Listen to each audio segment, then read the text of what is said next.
Hello everyone, this is part 6 of my story of steam from the 1820s to the 1960s. My last episode I featured this 040 Manson, which was produced from 1907 until 1909. Now I'd like to show you the next progression, which is this 1924 Fowler designed 060 3F Jinty. That's its most popular name, is Jinty. 422 of these were produced, and unfortunately only 10 managed to survive the scrapyard. From those 10, quite a number have been used as spare parts. So from the information I have, there are only 4 fully operational with Heritage Railways. So it had an amazing history. Like I say, designed and started to be built in 1924 until 1931. They were built largely at the Harwich Works. They were made by the Vulcan Foundry, Hunslet, Bagnall, that's just to name a few. They weighed 50 tonnes and they had a tractive effort of approximately 9.5 tonnes, so quite a good, powerful loco. Designed mostly for light freight and for light passenger work.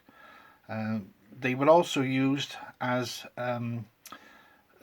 shunters and also for helping locos on steep gradients. They would come up behind and give them a push. So very useful locomotive.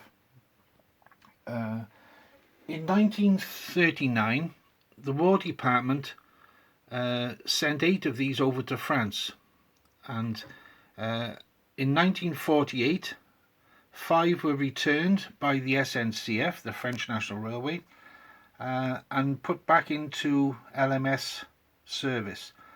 So 5 survived and were still operational until quite a few years later, actually. Now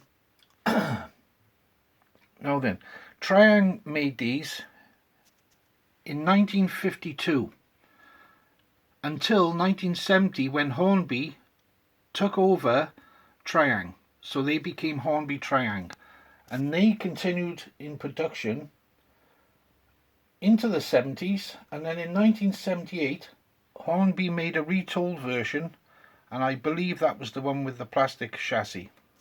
I don't think it was as good as the old Hornby Triang chassis, which had a very heavy cast metal chassis. Bachmann have also produced these Jinties in the 2000s. I'm not familiar with those, but just to say that Bachmann, from what the picture I saw, are very highly detailed. So this is my old Hornby Triang loco, which I fitted with a can motor because the X04 motor became unreliable and noisy. I've also changed the wheels, so it doesn't have the old deep flange Triang wheels. Now it has modern wheels, and it runs very well around the track. So we'll just have a look, see how it runs.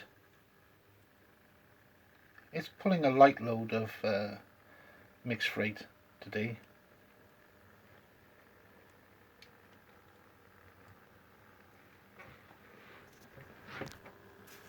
It runs very well, very well.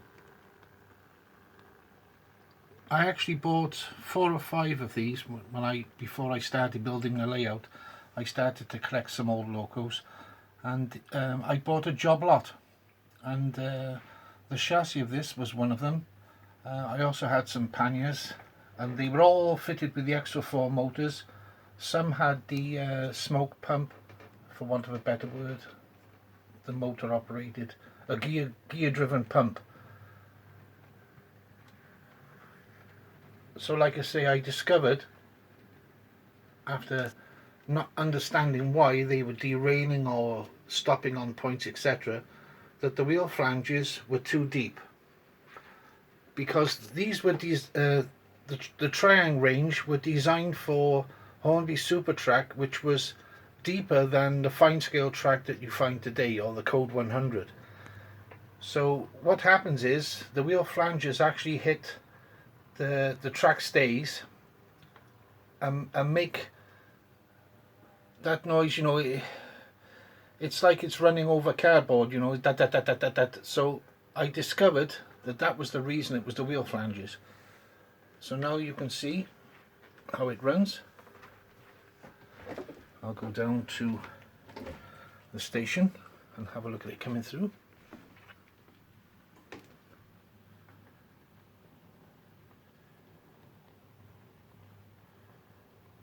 Also, the body of this is not the original one. This is actually a more modern body from the 70s put onto the old chassis because I think the body was broken.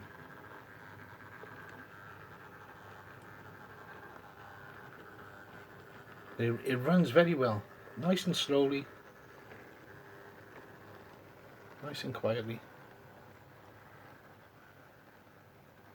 There we are. It's going over points. It doesn't make any stuttering. It's very smooth now.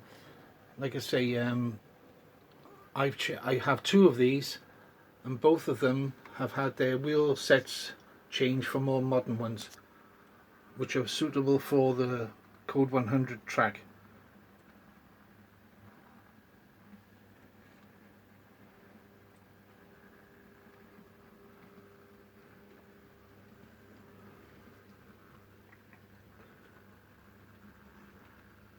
It's also very good if you want to use it for shunting, because I can control this now at very low speeds. It's much better. I really tried to get those old Triang XO4 motors to run nicely, but I think they were just too worn, so I gave up in the end and fitted modern motors.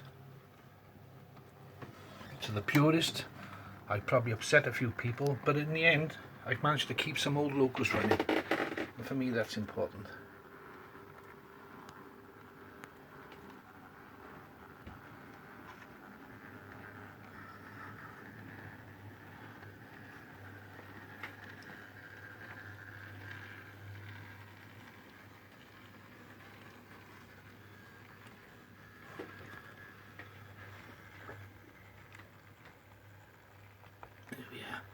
Over the points so smoothly.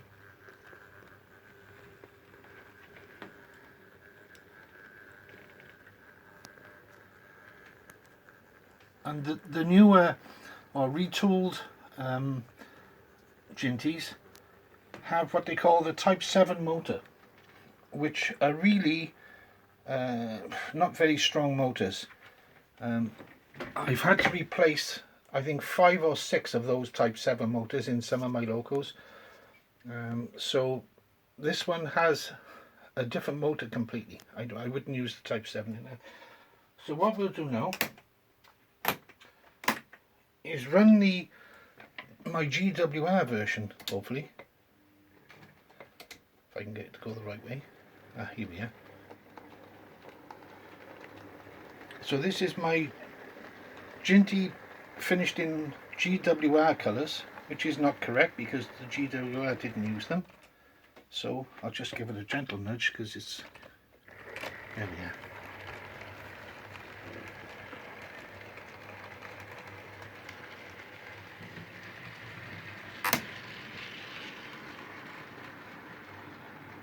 Slow it down a bit.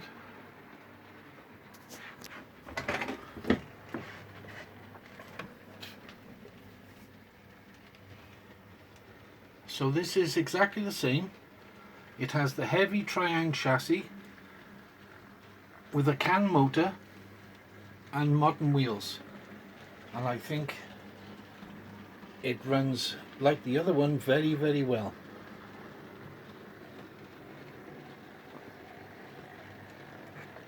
And this one is actually the original body. Surprise, surprise. So there we go. A light load of coal wagons.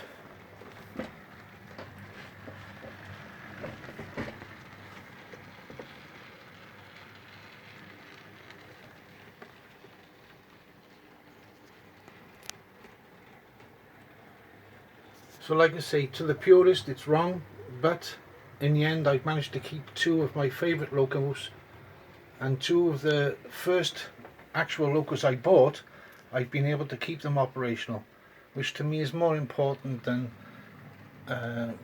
being 100% authentic.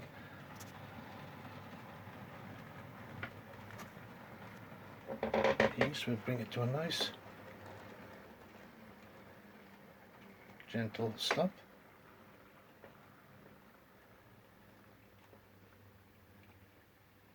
And there you go, look at that. Okay, so thank you for watching. Bye now.